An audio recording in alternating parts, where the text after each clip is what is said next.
أعوذ بالله من الشيطان الرجيم. بسم الله الرحمن الرحيم. ولن ترضى عنك اليهود والنصارى حتى تتبع ملتهم قل إن هدى الله هو الهدى. وقال تعالى عز وجل في القرآن المجيد: وقالوا لن يدخل الجنة إلا من كان هودا أو نصارى تلك أمانيهم قل هاتوا برهانكم إن كنتم صادقين. آمنت بالله صدق الله العظيم. Ngicela Allah angivikele kusathane ongathandwa egameni lika Allah onomusa onesihawu. Ngempela amaKristu namaJuda angeke ajabule ngani nize niqale nilandele izindlela zabo zobumnyama abanidonsela kuzo. Nina uma benibizela ezindleleni zabo zobumnyama zobusathane ukuthi niyokhonza abanye onkulunkulu ngaphandle kuka Allah, ngaphandle kukaMvelinqangi, qul inna hudallahi huwal huda. Ngempela indlela esiyiboniswa uAllah iyona ndlela eqondile. Ngempela indlela esiboniswa uMvelinqangi iyona indlela eqondile. Le nina nisibizela kuyo akuyona indlela, kusho umdali wethu uthi sibatshele kanjalo. Mayeqala nje umKristu noma umJuda ekubiza ethi woza sizokhonza uJesu, umtshela ukuthi that is not from Allah, iphuma kuwe leyo nto leyo. Wena mawufuna ukukhonza uJesu wakho lo ongekho ongakaze abe khona, kulungile hamba uyomkhonza lo Jesu wakho. Mina ngikhonza uMvelinqangi, umdala weinsuku, umdali weinto zonke. Then uyaphinda futhi uAllah uthini? Uthi bathi akekho omunye oyoba indlalifa yezulu noma oyobusa ezulwini noma oyophila kamnandi eparadise kamdali, Jannat eparadise kumdali, ngaphandle kwamaJuda namaKristu. Asho njalo amaKristu, asho njalo amaJuda. Bathi bona bayahamba bayezulwini bayosala abantu abathanda izono. Kusho amaKristu bayacula bathi hamba thina sezulwini yosala wena othanda izono. Uthi umdali tilka amaniyuhum, it's just their wishful thinking. Badlala umqondo, bacabanga kanjalo. Yinto nje into abayifisayo leyo. Abanalo iqiniso layo, yinto nje abayifisayo. Mayeqeda umdali uletha i-challenge. Yaba-challenge labantu labo. Uthi asiyeni. Qul, tell them, batshele mprofeti wami, batshele sithunywa sami. Hat burhanakum, lethani ubufakazi. In kuntum sadiqin. Mangabe ukuthi ngempela nikhuluma amaqiniso. Lethani ubufakazi ukuthi nina amaKristu nani maJuda yinina niyodla umhlanganiso wezulu. Yinina niyophila kamnandi, eniyobusa niphile kamnandi ezulwini. Lethani ubufakazi mangabe kunjalo. IQuran engcwele le engikhuluma ngayo, umdali uyaba-challenge labantu laba abanikezwa incwadi, badlala ngayo bayimosha incwadi. Yingakho Allah kuQuran ethi they are ahlul kitab, abantu bencwadi, they are people of the book. Uyababhuqa uAllah mayesho kanjalo kulawo bantu labo. Abantu laba banikezwa incwadi, abanikezwa imqulu, badlala ngazo bayimosha. uAllah uthi yeah, they are people of the book. Zipleze incwadi zabo namhlanje zimoshwe yibo ngezandla zabo. Yingakho namhlanje bedukisa nabanye abantu. Manje uAllah uthi mangabe ngempela amaJuda namaKristu enobufakazi ukuthi wona ayophila kamnandi ezulwini from uqala ethuneni, abaletha ubufakazi. Manje ke having quoted ke lama verse la kuQuran, ngifuna ukuquotela ke eBhayibhelini ukuthi obani abantu umdala athi bayisinengiso phambi kwamehlakhe. Obani lawo bantu labo? Ngizoqala encwadini eka Deuteronomy 13.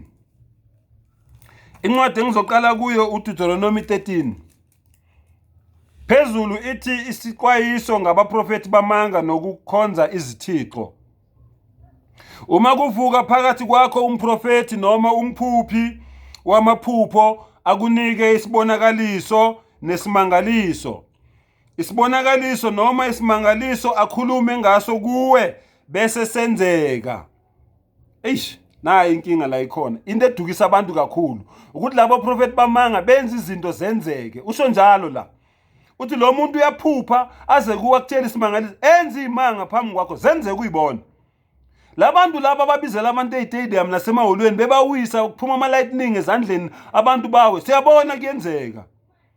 Angene umuntu egula baze baqamba amanga abanye babagibela ama wheelchair kanti umuntu akahambi nge-wheelchair benze ngathi bamsukumisa. Iyenzeka phambi kwakho uyambona umuntu esukuma ku-wheelchair phambi kwakho bese bathi isimangaliso leso kulungile sasibona siyenzeka. Uthi ke umveli nqangi inkinga ngaleyo mprofeti lalela ke eMafrika ukuthi inkinga ngaleyo mprofeti owenza lezo zinto lezo phambi kwakho zenzeka yini inkinga ngaleyo mprofeti lalela.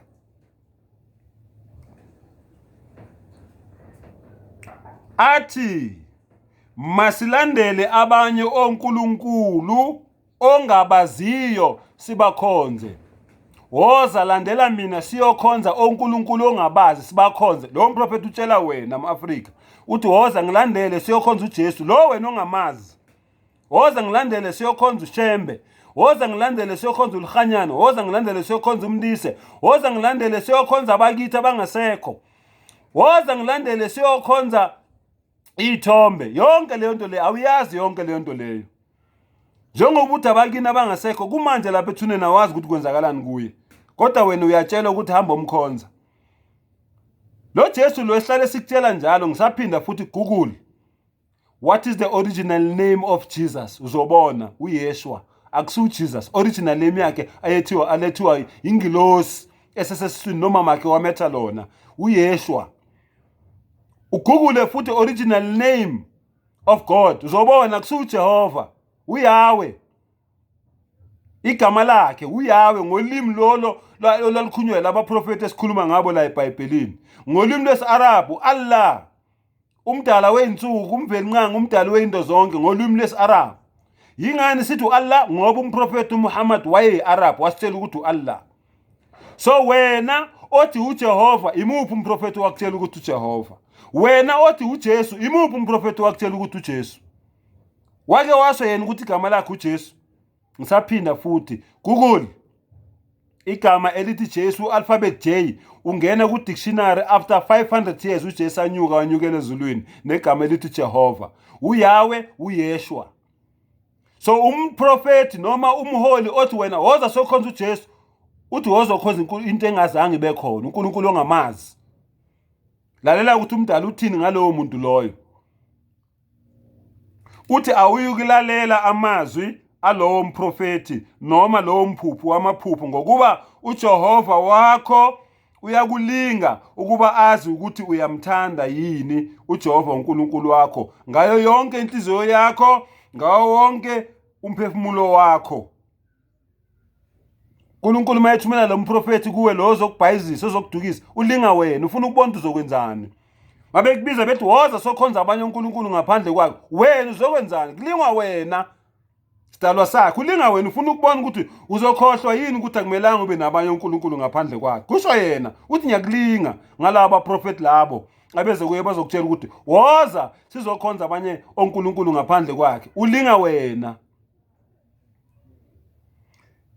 Niyakuhamba emva kukaJehova uNkulunkulu wenu nimesabe. Nigcine imiyalo yakhe, nilalele izwi lakhe, nimkhonze, ninamathele kuye. Lo mprofeti noma lo mphuphu wamaphupho wobulawa. Ngokuba ukhulumile okunihlubukisa uJehova uNkulunkulu wenu owanikhipha ezweni laseGibhithe. Wakuhlenga endlini yobugqila ukuba akuphambukise endleleni uJehova uNkulunkulu wakho akuyala ukuba uhambe ngayo. Uyakukhipha kanjalo ububi phakathi kwakho. Ukuze wena uhlukane nobubi uJehova uthi mbulale lowo mprofeti loyo wenza lezo zinto lezo okubizela ukuthi uzokhonza abanye uNkulunkulu. uthi mbulale. Kodwa-ke South Africa wambulala uzoboshwa, uhlala ukwazi lokho. Ngoba eSouth Africa kune-constitution engahambi ngomthetho kaNkulunkulu. Kodwa uJehova uyakunika lelo gunya, uthi umuntu okudukisayo othi woza sokhonza abanye uNkulunkulu ngaphandle kwakhe, uthi mbulale. Kodwa eSouth Africa, ngiyakutshela, bazokubopha. Hambela kudeke naloyo mprofethi loyo. Umyalezo wami usho njalo, isixwayiso sami sinjalo, sithi hambela kude nalowo muntu othini woza sokhonza abanye onkulunkulu ngaphandle kaMvelinqangi. Incwadi elandelayo Deuteronomy 18. Phezulu ithi ukubhula kwabezizwe nabaprofeti bamanga. Nxa usufike ezweni uJehova uNkulunkulu wakho akunika lona, awuyi kufunda ukwenza izinengiso zalezo zizwe. Makungafunyanwa kuwe umuntu odabulisa indodana yakhe noma indodakazi yakhe emlilweni, noma umbhuli, noma ohlola imihlola, noma owenza imilingo, noma umlumbi, noma owenza iziphonzo, noma obhula emadlozini, noma umthakathi, noma umlozikazana. Ngokuba yilowo nalowo ozenza lezi zinengiso uyisinengiso kuJehova. Ngenxa yalezi zinengiso uJehova uNkulunkulu wakho uyabaxosha phambi kwakho. uDeuteronomy 18 ngiqale kuverse 9 ngaphelela kuverse 12. Ivule nawe ubone ukuthi kwelakhe iBhayibheli lento engikhuluma ngayo ayikho yini. Mayengekho ungifonele ungitshele. Nazi inamba zami 0782143189, 0782143189, 0614585537, 0614585537. Nasekugcineni ngizoyibiza futhi le namba. Mawungayithola ungifonele usho ukuthi Mbatha unamanga, ngiseBhayibhelini kumanje ayikho lento eyikhulumayo. Incwadi elandelayo incwadi kaJeremiya 16. Jeremiya 16. Incwadi elandelayo leyo. Jeremiya 16.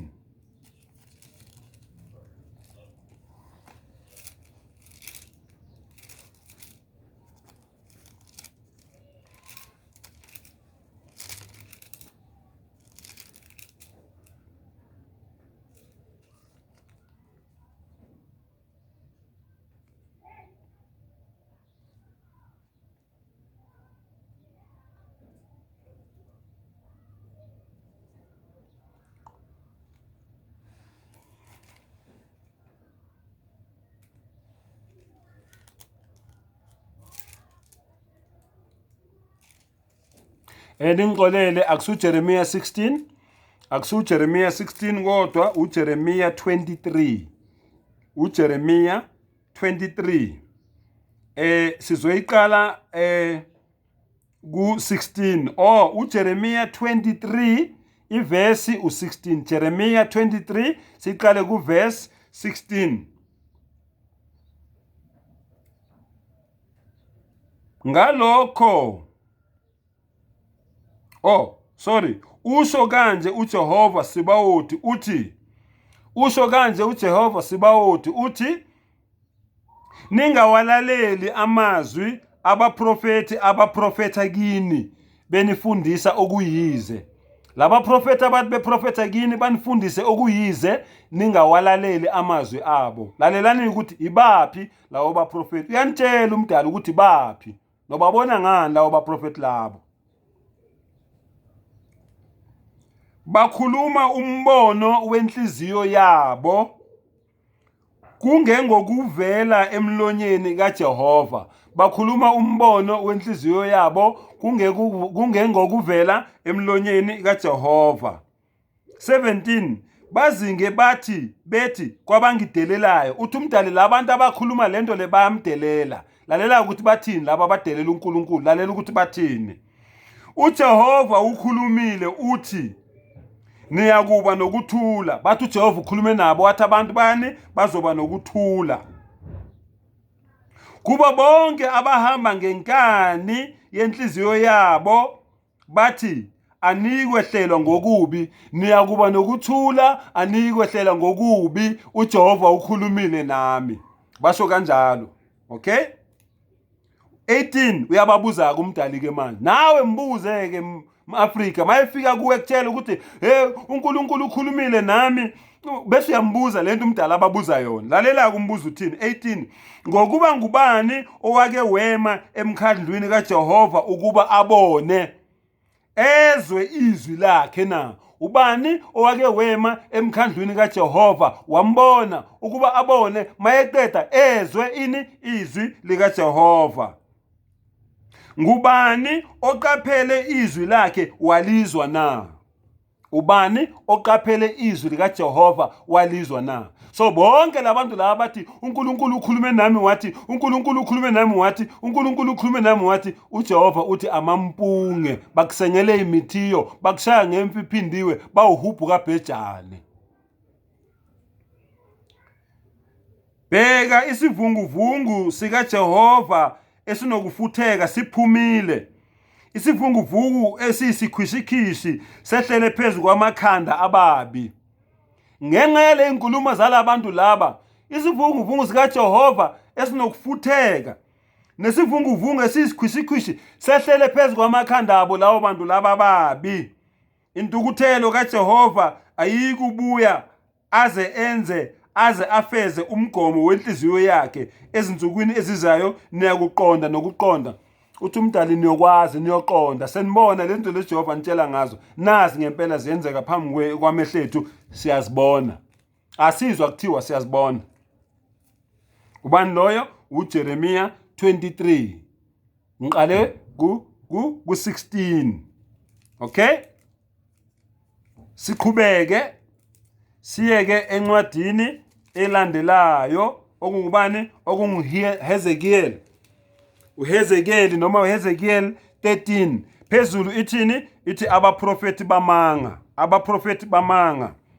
Izwi likaJehova lafika kimi lathi, ndodana yomuntu, profeta ngabaprofeti bakwa-Israyeli abaprofetayo, uthi kwabaprofeta okwenhliziyo yabo, zwanini izwi likaJehova. Isho kanje uJehova ithi, wow, isiqalekiso. Wow means isiqalekiso kubaprofeti abayiziwula abalandela umoya wabo nabangakubonanga. Balandela umoya wabo, umoya wamadlozi, umoya kaSathane. Yiwo lo batshela zonke lezinto lezi bese bethi bona batshela uNkulunkulu. Uthi uJehova balandela umoya wabo, bakhuluma into abangayibonanga. Yebo lo muntu ukutshela iqiniso kodwa wayengekho. Lesikhathi ngikhule ekhaya ngina 4 years ngishawa inyoka ngelusile wayekuphi? Wayengekho lowo muntu loyo. Khona umoya omtshelayo. Uthi uJehova be careful, umprofeti wamanga loyo, akathunywanga yimi. Oh Israel, abaprofeti bakho banjengezimpungushe ezindaweni ezichithekileyo. Anenyukelanga ezikhaleni, anibiyelanga nokubiyela indlu yakwa-Israyeli ukuba ime ekulweni ngosuku lukaJehova. Babonile okuyize nokubhula kwamanga, bathi kusho uJehova. Yonke lento abanitshela yona abayibhulayo, abayihlolayo, benzani bese beza kubantu bethini? Bethi kusho uJehova. Uthi umdali babonile okuyize nokubhula kwamanga, bese bathini? Bathi kusho uJehova. Kepha uJehova akabathumanga. Kepha uJehova akabathumanga, kodwa bethemba ukuthi ubekuqinisa izwi labo.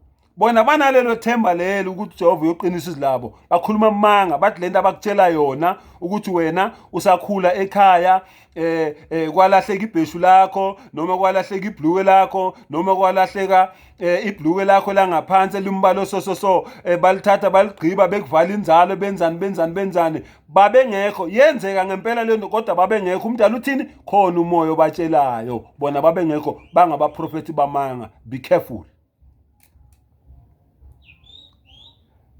Anibonanga umbono oyize, anikhulumanga ukubhula kwamanga, lapho nithi kusho uJehova, mina ngingakhulumanga na?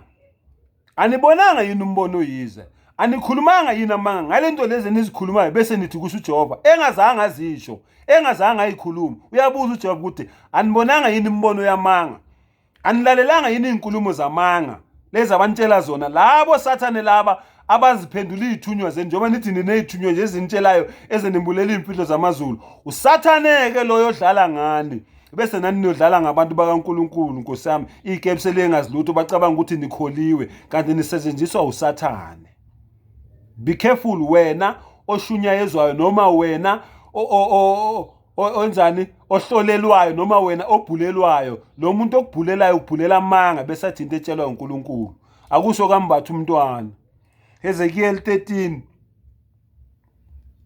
Ngalokho isho kanje inkosi uJehova ithi, ngokuba nikhulumile okuyize nibonile amanga, ngalokho bhekani ngimelene nani, isho inkosi uJehova. Isandla sami siyakumelana nabaprofeti ababona okuyize nababhula amanga, abayikuba semkhandlwini wabantu bami. Bangalotshwa encwadini yendlu yakwa-Israyeli, bangangeni ezweni lakwa-Israyeli. Nazi ukuthi ngiyinkosi uJehova. Lawo bantu labo abayikulotshwa encwadini abantu bakwa-Israyeli. Lawo bantu abenze lokho abayikulotshwa encwadini yokuphila. Ngokuba yebo, ngokuba bedukisile abantu bami ngokuthi ngukuthula kungekho ukuthula, nangokuba lapho kwakhiwa ugange bheka balunameka ngodaka olungavuthiwe. Bayamosha labantu laba, into abayenzayo ukumosha nje kuphela. Be careful ke eAfrika. Labantu laba balokhu bethi uNkulunkulu uthe kimi, uNkulunkulu bagcwele kuma social media. uJehova wangitshela ukuthi suka endaweni eso uye endaweni eso. uJehova wangitshela ukuthi wena uzophilisa abantu bami. uJehova wangitshela ukuthi wena uzovusa abafile. Khona nje umunye ade khuluma etheni uvusa abantu abafile. Amanga yonke leyo nto leyo. Umuntu othe ekukhoma bese bathi ufile. Umuntu uyabe kukhoma unyaka wonke. Afike lo muntu angene la athandaza after 1 year umuntu ekukhoma avuka umuntu bese kuthi uvusa umuntu ofile. Amanga alihlaza cwe uhubhu kaBhejani. Ayikho leyo nto leyo. Umphemulo masuphumila uphinde ubuye. Ingilosi ukhiphile. Ubuya kuphela ngentando kaJehova. uNkulunkulu mayesethu awubuye ungabuye. Kodwa lo kukhoma akafili ukukhoma half dead. Ufana nomuntu olele. Umuntu olele uyafa. Yafika ingilosi udonsa umphefumulo ekseni ubuyise. Nomuntu okukhoma unjalo half dead. Bese umuntu avusa umuntu obekukhoma for 6 months avuka umuntu ngoba kungenena kwathandaza kanti ufike ngelanga vele zaqondana izinto ezothandaza yena lapho kwavuka umuntu bese bethi uvusa umuntu ofile. Amanga alihlaza cwe uhubhu kaBhejani basengele imithiyo bashaya ngemfi iphindiwe. Ayikho leyo nto leyo. Akusho mina. Nanku umbhalo vula Hezekiel 13 uze uyophelela kuverse 9. Siqhubeke siye kuphi kwizikronike. Izikronike, Chronicles. Izikronike.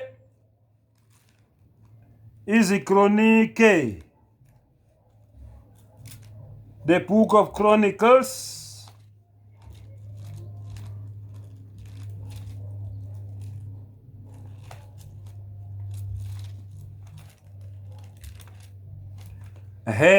Izikronike zesibili.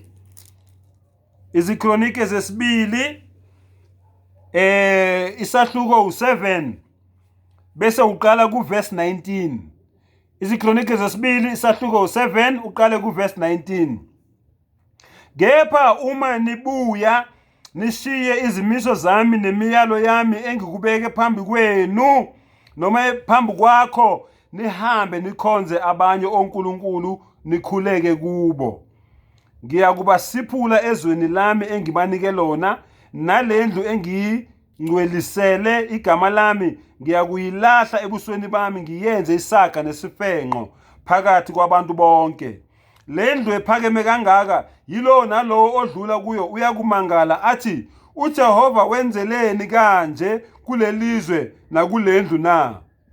Bayakuphendula bathi, ngokuba bamshiya uJehova uNkulunkulu wawo yise owabakhipha ezweni laseGibhithe, babambelela kwabanye onkulunkulu, bakhuleka kubo, babakhonza. Ngalokho ubehlisele konke okubi. Njengoba nibona nje ezweni kumapeketwane kunje, kuyinzukazi ke kuyinje, kuyingxubevange kunje, abantu baphambukile bayeka ukukhonza umdala weinsuku, bayeka ukukhonza umveli nqangi, bakhonza abanye onkulunkulu. ingako kunje uthi umdali niyobuswa isizwe esikhuluma ulimi eningalwazi. Obani abasuka namaplazi beza nawo la eHolland, beza namaplazi la. Obani abaphethe amaplazi namhlanje, obani abaphethe inkomo namhlanje, ezobani inkomo kwakwezobani le inkomo lezi. Obani namhlanje abalala namadodakazi ethu namadodana ethu besuka emazweni angaphandle. Obani asibuswa ondlebe ikhanyilanga namhlanje. Ngani ma-Afrika anenzanga kahle, umdali akajabule. Nilandela abantu abanidukisayo bethi niyokhonza abanye uNkulunkulu. uNkulunkulu umdali wenu umvelinqangi ekhona, kodwa nina niphambukile nikhonza abanye onkulunkulu abanamagama amaningi, abaneziqu eziningi ezahlukene. Yingako kunje ezwenikazi lase-Afrika elinomnotho omkhulu ongaka. Yingako into zethu zidliwa isikhonyane. Siqhubeke siyeke manje kuJeremiya 10. kuJeremiya 10. Siya kuJeremiya 10.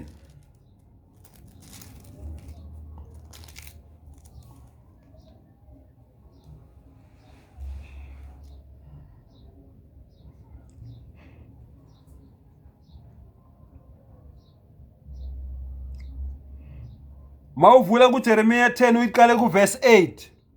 Umdali uthini? Uthi bayiziphukuphuku, bayiziwula bonke ngokulaya kwezithombe.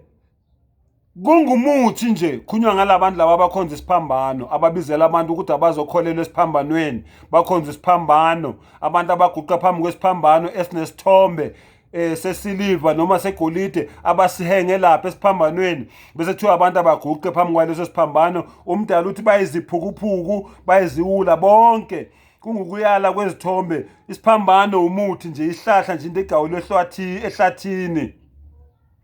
Nezingcebo zesiliva ezilethwe zivela eThareshishi, negolide lase-Osiri, umsebenzi wesisebenzi nowezandla zomkhandi, kugqokisiwe okuluhlaza nokububende.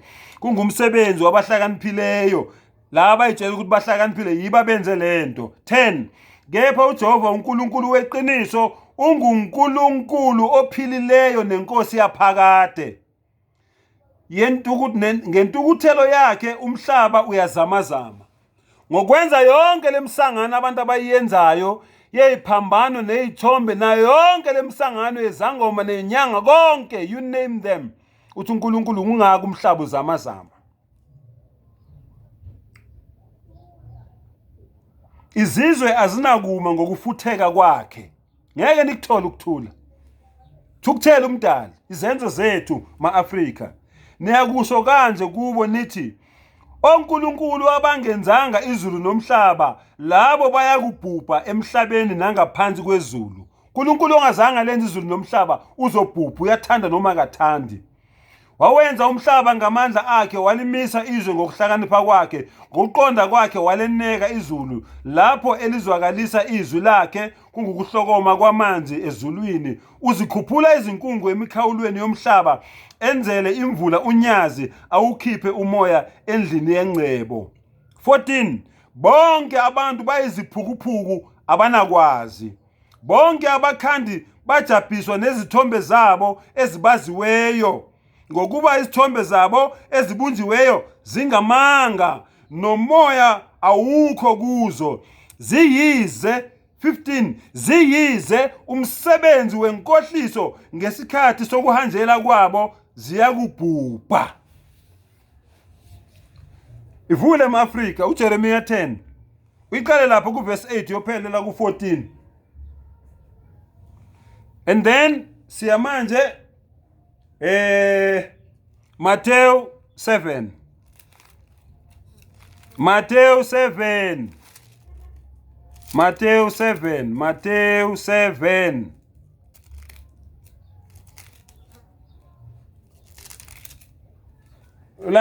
Ulaleleke Matthew 7. Sizoqala kuverse 15. Matthew 7 verse 15. Lalela-ke. xwayani abaprofethi bamanga abeza kini bembathise okwezimvu kepha ngaphakathi bayizimpisi eziphangayo. Ngithe uMateyu 7 ngiqale kuverse 15. Niyakubazi ngezithelo zabo. Kungakhiwa yini izithelo zomvini emeveni noma amakhiwane ekhakhasini na? Khumbula uJesu kwakuyindoda ethanda ukukhuluma izaga. Sometimes wayethi mayekhuluma abantu bangamuzi uYeshua ke lo sebizwa ngoJesu namhlanje. uYeshua wayekhuluma izaga kwabafundi bakhe babengamuzwa. Lalela ukuthi uthini? Kungakhiwa yini izithelo zomvini emeveni noma amakhiwane ekhakhasini na? 17. Kanjalo yilowo nalowo muthi omuhle uthela izithelo ezinhle, kepha umuthi omubi uthela izithelo ezimbi. Ucacisa le nkulumo yakhe yani yekhakhasi nomkhiwane nezivini nameva. Ucacisa leyo ukuthi kahle kahle ngithini kini. Umuthi omuhle ungethele izithelo ezimbi, nomuthi omubi ungethele izithelo ezinhle. 19. Yilowo nalowo muthi ongatheli izithelo ezinhle uyanqunywa uphose emlilweni. Usakhuluma isaga. Mangabe umlaleli uyamuzwa ukuthi ukukhuluma isaga kodwa. 20. Njalo ke niyakubazi ngezithelo zabo. 21. Asibo bonke abashoyo kimi ukuthi Nkosi, Nkosi abayokungena embusweni wezulu. Akusibo bonke abayongena kuphi? Embusweni wezulu. Nangokuya ke manje ukuthi obani kuphela owenza intando kaBaba osezulwini, hayi owenza intando kaJesu. Umzwa kahle? Owenza intando kaBaba osezulwini yiloyo kuphela ke oyongena embusweni wezulu. Kusho bani? uYeshua lo sebizwa ngoJesu ngomlomo wakhe. 22. Abaningi bayakuthi kimi ngalolo suku. Luphi usuku? Judgment Day, ilanga lokwahlulelwa. Ngalolo suku, hayi ngalolu. Sikhuluma isiZulu manje. Lolu olwanamhlanje, lolo luseza. Ngalolo suku, Nkosi, Nkosi, asiprofethanga yini ngegama lakho? Thatha iTV ke eAfrika uyibeke la esithombeni sakho ukuthi kukhulunywa ngobani. Uvule sakhe isithombe ubheke eAfrika manje ukuthi kwenzakalani. Asiprofethanga yini ngegama lakho? Sakhipha amadimoni ngegama lakho. Senza imisebenzi eminingi yamandla ngegama lakho. Ngithe thatha isithombe sakho eAfrika uzenzele iTV la emqondweni wakho ubone ukuthi eAfrika kwenzakalani. Bayaprofetha ngegama lakhe, bakhipha amadimoni ngegama lakhe, benza imisebenzi eminingi ngegama lakhe. Lalela ukuthi uyothini kulabo bantu labo. Khona ngiyakufakaza kubo ukuthi angizange nginazi. Footsec. I-Afrikaans le akusinhlambi. Inja mayeme lama uthi footsec iyazi ukuthi uthi angihambe. Footsec, khan go. uJesu yosho kanjalo lamandla bethi footsec, hambani. Sukani. Angizange nginazi, sukani kimi nina benzi bokubi. 24. Ngalokho yilowo nalowo owezwa lawo mazwi ami awenze uyakufaniswa nendodana ehlakaniphileyo eyakha indlu yayo phezu kwedwala. Uyifundeke eAfrika uze uyofika nayo ku29. uJesu lo ngomlomo wakhe exwayisa mina nawe ngabantu esiphila nabo namhlanje. Niyababona anizwa bethi baphambi kwenu, niyababona.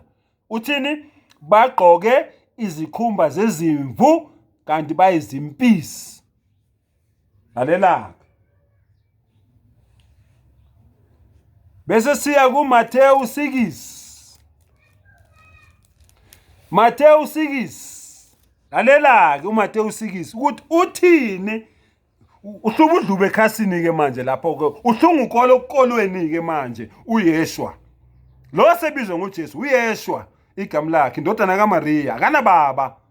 uYeshua the son of Mary, indodana kaMaria. Lalela ukuthi uthini ngalabantu esiphila nabo namhlanje. Thatha isithombe ke eAfrika ke uzenzele iTV yakho ke manje ubuke ezweni lonke ukuthi kwenzakalani. Phezulu ithi intshumayelo yasentabeni isaqhubeka. Matthew 6 verse 1. Kepha qaphelani ningenzi ukulunga kwenu phambi kwabantu ukuba nibonwe yibo. Funa ningabi nawo umvuzo kuyihlo osezulwini. Ngakho ke nxa wabela isipho ungakhalisi icilongo phambi kwakho. Njengalokhu kwenza abazenzisi emasinagogeni nasemigwaqweni ukuba badunyiswe ngabantu. Iqinisile ngithi kini sebewamukele umvuzo wabo. Kepha wena nxa wabela isipho isandla sakho sokhohlo masingakwazi esikwenzayo esokunene.